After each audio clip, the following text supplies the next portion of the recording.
सभी भाई इस चीज़ को बहुत ध्यान से सुनिए कि ऐसा कुछ भी नहीं है कि महीने 2 महीने 6 महीने में इसकी कमाई होना स्टार्ट हो जाए। इसके लिए पेशेंस रखना पड़ेगा, धैर्य रखना पड़ेगा। जो कि न्यू फार्मर भाई हैं वो अपने जहन में उतार ले कि इसमें शॉर्टकट बिल्कुल भी नहीं चलेगा। अब आपने सोचा कि बिल्कुल 6 महीने में, तो ऐसा बिल्कुल भी नहीं है, या महीने 2 महीने में इनकम चालू हो जाए, ऐसा बिल्कुल भी नहीं है। मुनाफे की बात करें तो इसमें कोई 70-80 लाख रुपए मुझे सालाना का मुनाफा हो जाता। मैं उत्तराखंड से एनिमल लेकर आया, 100 एनिमल, 98 मादा, 98 फीमेल और 2 मेल। मेरे 88 जानवरों का लॉस हो गया 15 दिन में।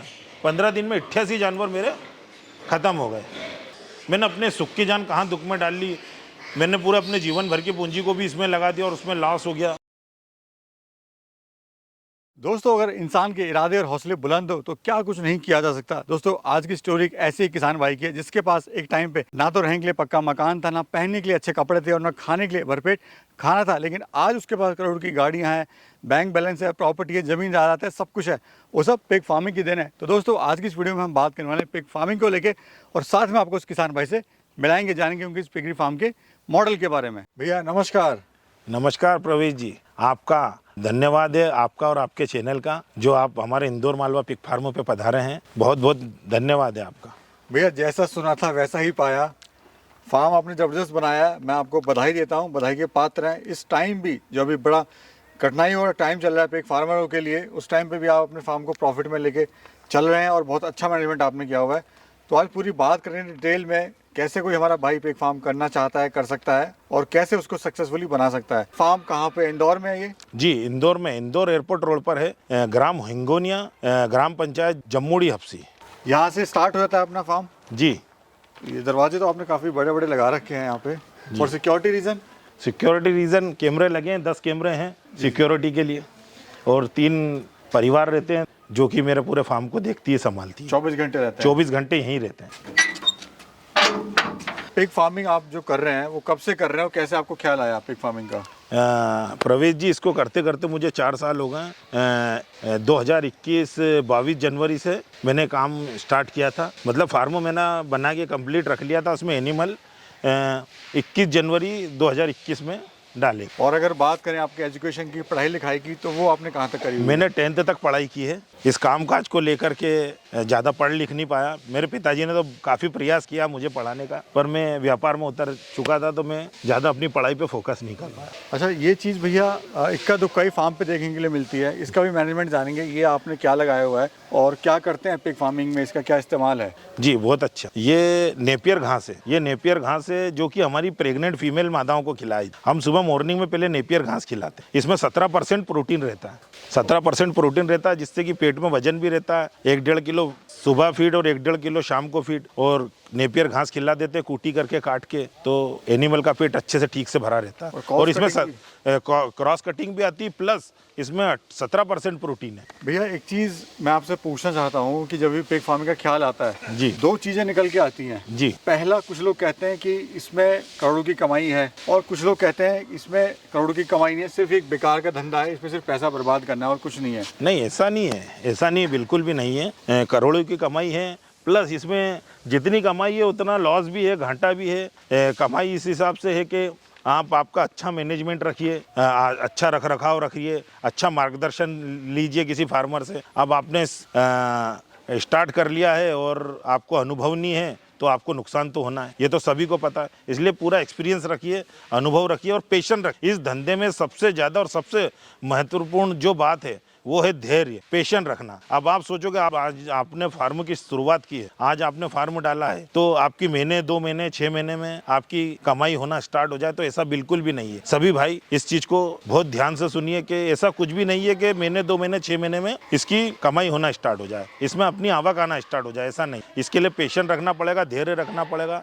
1.5 साल बाद आपकी इनकम आना स्टार्ट होती है धीरे धीरे। समय लगेगा, जल्दी बनने का शॉर्टकट इसमें नहीं चलेगा। नहीं, शॉर्टकट तो बिल्कुल भी नहीं चलेगा। आप ये अपने बात सभी फार्मर भाई, जो कि न्यू फार्मर भाई हैं, वो अपने जहन में उतार ले कि इसमें शॉर्टकट बिल्कुल भी नहीं चलेगा। अब आपने सोचा कि बिल्कुल 6 महीने में, तो ऐसा बिल्कुल भी नहीं है, या महीने 2 महीने में इनकम चालू हो जाए, ऐसा बिल्कुल भी नहीं। भैया अभी प्रॉफिट की बात चल ही रही है, तो हमें थोड़ा सा बताइए कितना अभी आप इससे मुनाफा ले रहे हैं? अब मुनाफे की बात करें तो सब आपके सामने दिख ही रहा है मुनाफा, ठीक है ना। मुनाफे की बात करें तो इसमें कोई 70-80 लाख रुपए मुझे सालाना का मुनाफा हो जाता, जिसमें कि मेरा फीड का खर्चा, लेबर का खर्चा, पूरा इसका मेंटेनेंस का खर्चा सब मिला करके काट करके मुझे 40-50 लाख रुपए 50 लाख रुपए के समथिंग में बेनिफिट होता बचता है मुझे सालाना। भैया आप तो लाखों कमा रहे हो, लेकिन क्यों हमारा पिग फार्मर भाई लाखों नहीं कमा पाता, हजारों नहीं कमा पाता, फार्म ही बंद कर देता है? क्या रीजन है? उसका रीजन कुछ भी नहीं है, सीधा सा रीजन है, जो भी किसान भाई, जो भी फार्मर भाई प्योर फीड पे जो फार्म चलाएगा उसको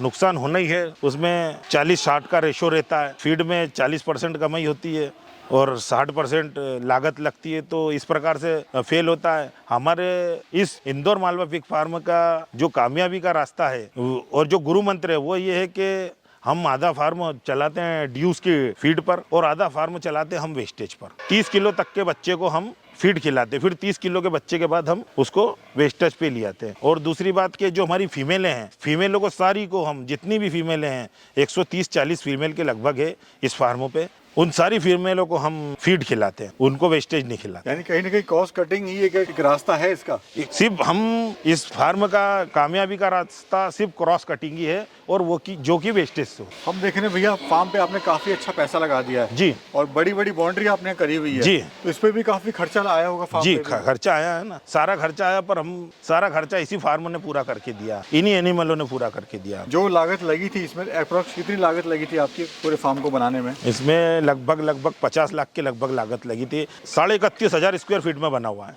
तो वो सारी लागत पूरी हो गई है? हाँ, सारी लागत पूरी हो चुकी है। ये अंदर भी चलते हैं जी। और हम देख रहे हैं काफी अच्छा मैनेजमेंट आपने किया हुआ है, साथ में जो रख रखाव है बड़ा इंपॉर्टेंट होता है किसी पिग फार्मिंग के लिए। जी, मैनेजमेंट कुछ भी नहीं, बस समय पे रख रखाव, अच्छा खान पीन, साफ सफाई, बस यही मैनेजमेंट है। ये ब्रीड कौन सी है? मेरे पास 5 प्रकार की ब्रीड है।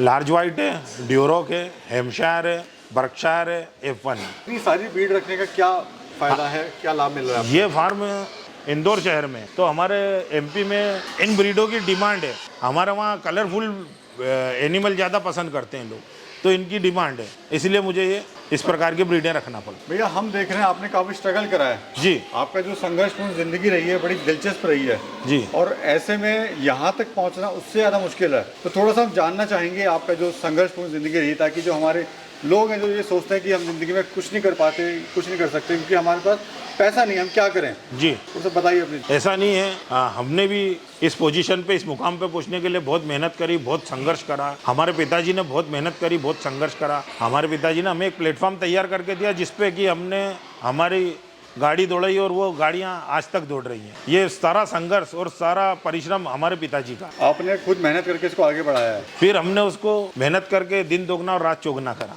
अभी ये बताइए लीटर साइज क्या है भैया, कितना एवरेज आपके फार्म पे बच्चे आ रहे हैं? जी, लीटर साइज तो आप खुद भी देखेंगे और सभी दर्शकों को दिखाएंगे आपके कि लीटर साइज कितना है।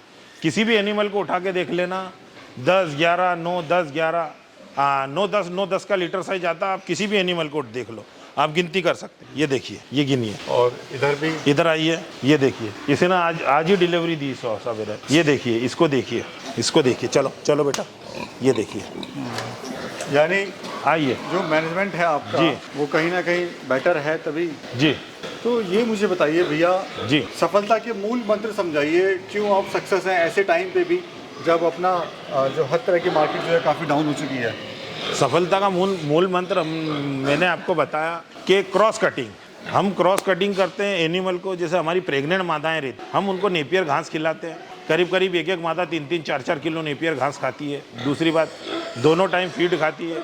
और जो हमारे 25 किलो के बाद जो पिगलेट होते हैं उनको हम वेस्टेज पे रखते हैं। ये आपका मूल मंत्र है? जी बिल्कुल, ये मूल मंत्र है, जिससे कि हमारे क्रॉस कटिंग होती है और फीड का खर्चा कम होता भैया हर बिजनेस में जी, हर आदमी के लाइफ में ऐसा टाइम आता है जब वो कहता है कि मैं छोड़ दूं इसको, जी, मैं कुछ नहीं कर पाऊंगा, मुझे लॉस पे लॉस हो रहा है। बिल्कुल। आपकी लाइफ में कभी ऐसा टाइम आया कि आपका मन करा हो कि इस काम को छोड़ दो?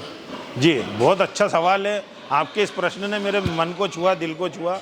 जब मैंने 2021 में 22 जनवरी को मेरे इस फार्म पे एनिमल लाया, मैं उत्तराखंड से एनिमल लेकर आया, 100 एनिमल, 98 मादा, 98 फीमेल और 2 मेल। 15 दिन बाद यहाँ का वातावरण समझिए या मेरी गलती समझिए या मेरा एक्सपीरियंस, मेरे को अनुभव नहीं था वो समझिए, मेरे 88 जानवरों का लॉस हो गया 15 दिन में 88 जानवर मेरे खत्म हो गए। बच्चे मेरे पास 12 नग, जिसमें 2 मेल बच्चे और 10 फीमेल बची। 10 फीमेल बची, फिर मेरा एक मन कहा क्या रहा यार, मैंने अपने सुख की जान कहाँ दुख में डाल ली। मैंने पूरे अपने जीवन भर की पूंजी को भी इसमें लगा दिया और उसमें लॉस हो गया। फिर मेरा छोटा भाई है विजय, जो इस फार्म को संभालता, पूरा मैनेजमेंट उसी के हाथ में रहता, वही करता, किस क्या करना क्या नहीं करना, मैं तो कभी कभार आता हूँ, सब चीज़ें वही करता है। उसने कहा कि नहीं भैया अपन एक बार और करें। फिर मैं उसके कहे अनुसार 105 पिगलेट लाया, 55 नर, 55 मेल और 50 फीमेल।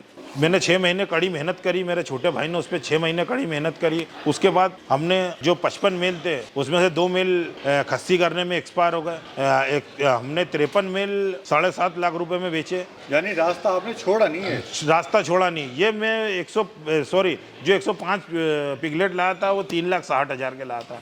7.5 लाख रुपए के हमने 55 मेल बेचे और जो 50 फीमेल थी वो 50 फीमेल सुरक्षित है और आज भी है मेरे वहाँ। और ये पूरा फार्म उन्हीं की देन है जो भरा है। अच्छा, नया पिग फार्म शुरू करना चाहता है जी, तो पिग फार्मिंग का सही तरीका क्या है?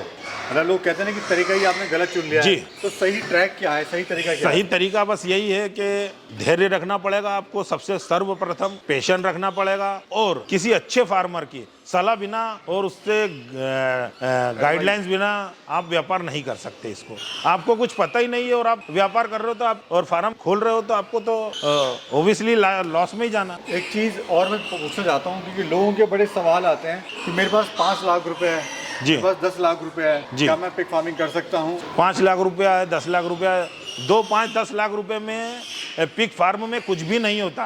आज के समय में कुछ भी पॉसिबल नहीं है। ठीक है, आप कर तो लोगे पर उसमें आपको बहुत लंबा समय लगेगा। अब आप 2 मादा, 5 मादा, 10 मादा लाओगे तो 10 मादा या 10 बच्चे लाओगे तो उससे आपको बहुत समय लगेगा। शेड बनाना है, उसका फीड का खर्चा है। अब जितनी भी पूंजी उससे शेड बना लिया है, एनिमल डाल लिया, उसके बाद उसका बैग में फीड का खर्चा नहीं है, मैनेजमेंट नहीं है, फिर कैसे क्या करेगा? तो इस कारणवश भी फार्मर फेल हो जाते हैं।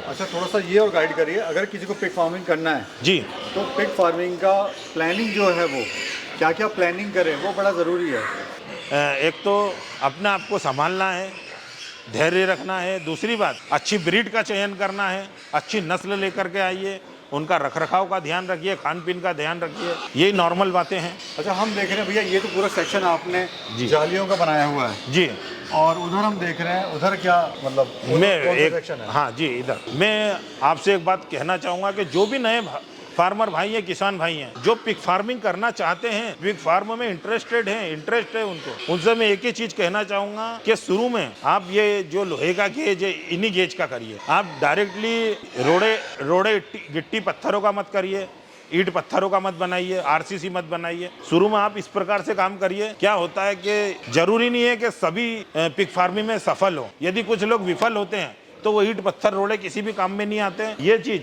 आप कभी भी बेचोगे तो 50% में वापस आपका फार्म सक्सेस नहीं हुआ।